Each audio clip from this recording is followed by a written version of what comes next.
Hello, all you positive heads out there. It's so good to be back with all you beautiful reflections of the one source consciousness that creates and animates all things. If you're new to this podcast, of course, we are super happy to have you here, and we just ask that you bring an open mind and heart to your listening experience and to be prepared to explore vantage points that I'm convinced will help shift or solidify your current understanding of the ultimate nature of reality in a way that is extremely empowering. Speaking of exploring powerful perspectives, I'm super excited to announce the release of my very first book, The Golden Key: Modern Alchemy to Unlock Infinite Abundance. If you're ready to alchemize the circumstances in your life so that your abundance expands to an entirely new level in 2021, head over to goldenkey.gift to download the audio or ebook as my gift to you by using the code POSITIVEHEAD.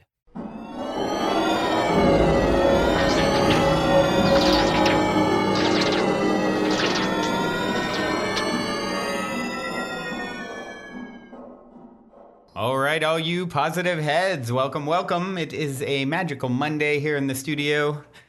As I record, I hope you are having a magical moment wherever you are. We are going to kick off this week talking about focus. Focus. Something we always hear, how important it is, what we're focusing on, right? And one of the things that I think gets really confusing or challenging or worrisome even with having a negative thought or a dark thought or something that you don't want to manifest. Once we go down this path of learning that I create my reality. I manifest things with my beliefs. As you'll hear, John Assaraf who actually shared a incredible story on The Secret, the documentary that brought so much attention to law of attraction years and years ago. He's my upcoming SoulShare guest. And, he's talking about how he manifested some incredible things, right, in his world. And so once we all start learning about this stuff, it's super exciting, right? And then we're trying to figure out where the fine art of refining this process is. And then it can get a little concerning because we realize that we have habits of going to dark thoughts sometimes, or negative thoughts, or focusing on things that we don't want to see more of. And then it's like, I'm focusing on what I don't want. It's like, I've talked about this before, the movie Ghostbusters from the 80s.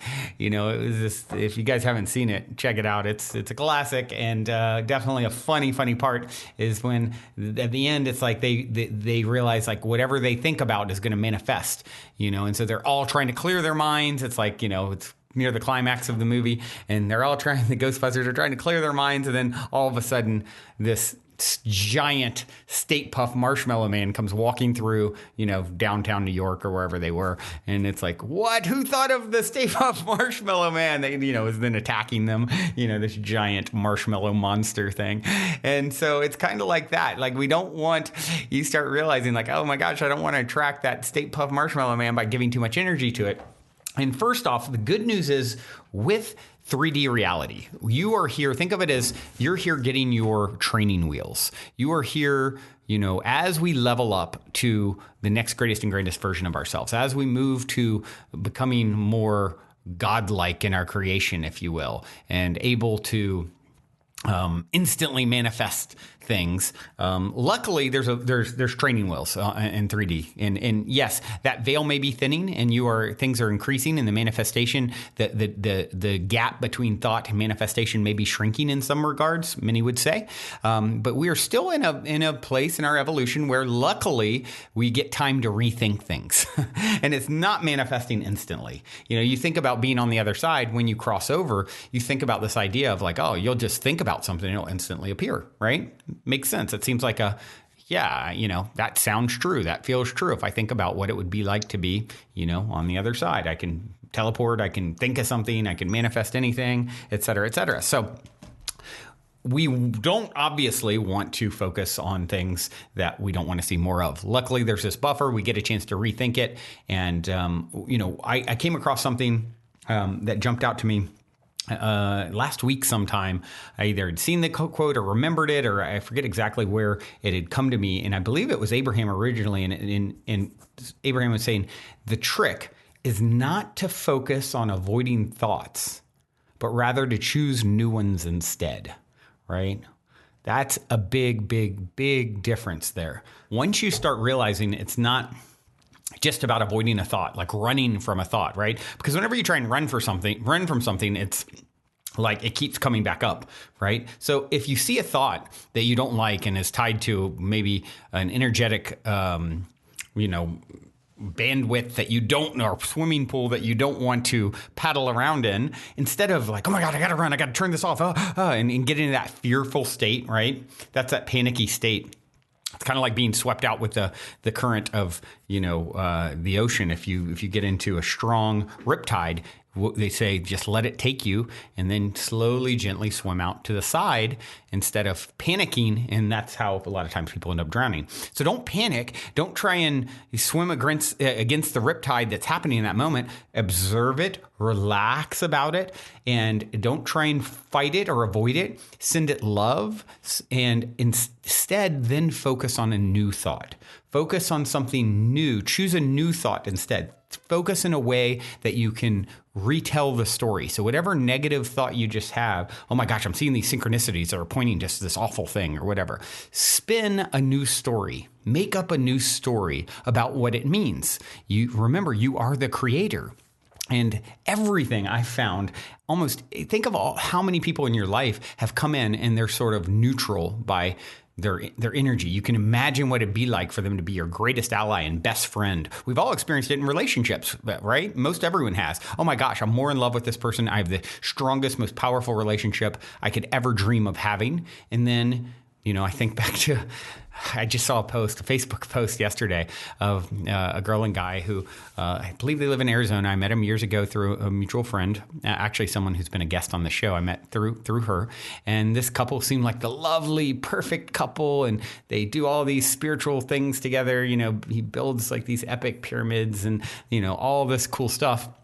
And they just are, very, very powerful seeming couple, right? And I met them, hung out with them, and this one time years ago, and then befriended, one of them online, and I've just kind of seen their journey ongoing, all their love posts and they're pregnant, they're having a child, look at our new baby, and then yesterday came to the post of her saying, here's all the awful things he's done to me. Here's, it was like one of those things like where you just are kind of like, oh my gosh, I can't believe she's posting this stuff on Facebook, and it was that journey. It was an extreme example of, this person has went from being her angel, as she even put it, the blue-eyed angel or whatever she put referring to him, now had become her devil, right? And this post that was just like, one of those things where you're like, oh my God, her friends, everyone that's seen it, it's like airing the dirty laundry in a way that was really like, wow, over the top.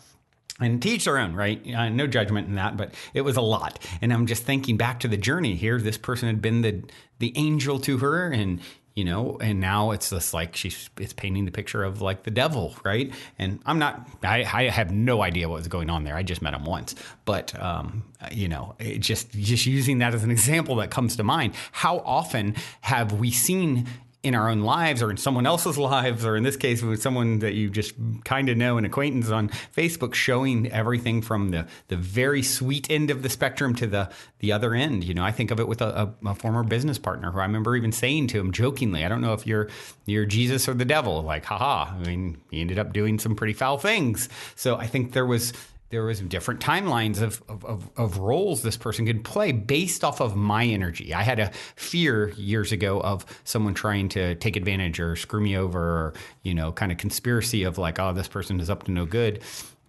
And that manifested with this business partner. So that's it's once you start realizing that all these props in your movie are sort of neutral by design, right? And where you focus determines how it kind of continues to blossom. So if you find yourself having one of these negative thoughts, first off, be gentle on yourself, go easy on yourself, bring yourself love there, right? Love yourself there. Don't try and panic, and paddle out. You're in 3D where there's a lot of lag between creation and, energetic thought form and manifestation. Thankfully, especially with, negative thoughts and from what I've seen, oftentimes things that I've tripped out on that luckily never came to pass, right? So we all have that story to reference as an anchor point. So, okay, I just had this negative thought. I'm not going to panic about it. I'm not going to try and avoid it even. I'm going to just actually love it as it is and gently release it, and now make a game out of it to focus on a new thought, focus on something new to put my attention on that takes the same exact event or thing. And there's so many different ways, perspectives to see something from. Be creative, get into your creator self where you take that thought, that synchronicity, that event, that idea, and start playing with it in a way that you can spin it in a way that serves you. Focus on new thoughts. Focus in a different way. Take your attention off it gently. It's the Mother Teresa, idea that I talked about time and time and time again on this show. They asked her to march against the war in Vietnam. She said, "I'll never do that, but have a march for peace and I'll be there." Because she knew it was all about where she focused her energy. So it's okay if you're going to have these thoughts, you're going to slip off the wagon. It's 2 steps forward, 1 step back, this whole process that you're on. That's the dance that you're in the middle of now. Be gentle with yourself. You don't expect yourself, oh, now I understand that thoughts create reality and I better never have a negative thought again or I'm going to really beat myself up, which is really ironic, right? I'm going to get really mad at myself. I'm going to get really down on myself. Stop that. That only makes it worse. Don't avoid the thought. Love the thought there and get playful with it. Focus on new ones. It's then make that the game. Oh, this negative thing came up because it's allowing me to sharpen my axe and get better at actually spinning new stories. And I'm grateful for the opportunity, because if I didn't have this kind of weird, dark thought, I couldn't find, I wouldn't have the clay to mold it into something new and find a new way around it, to dance around it. And you are highly creative and able to do this. We all are.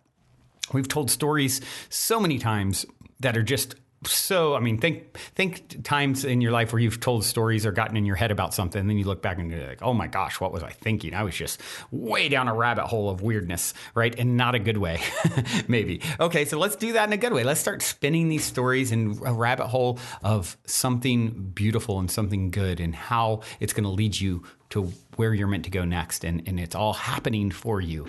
It's not happening to you, it's happening for you. And including these thoughts as you get better and stronger and more powerful at actually navigating this dance of this art of manifestation and creation and perspective shifting that you are getting better at day after day after day. And you deserve to give yourself a pat on the back and go gentle on yourself, because it is...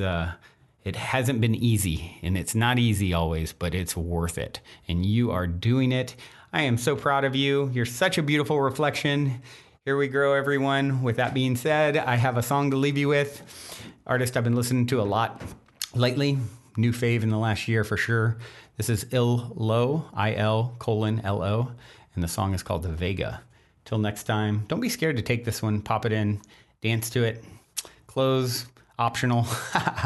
Someone earlier posted that I know something about how much energy they get from dancing naked alone and just using it as a tool to appreciate their body and just drum up, and shake off negative energy. And so this is a good one to dance to, however you see fit. Till next time, journey well. Love you all so much. Also, before we cue up today's song, as a quick reminder, don't forget to download the Golden Key audio or ebook as my free gift to you at goldenkey.gift using the Golden Key code POSITIVEHEAD. And please, if you enjoy my gift, leave a positive review on Amazon so others can unlock their lives with the help of the Golden Key as well.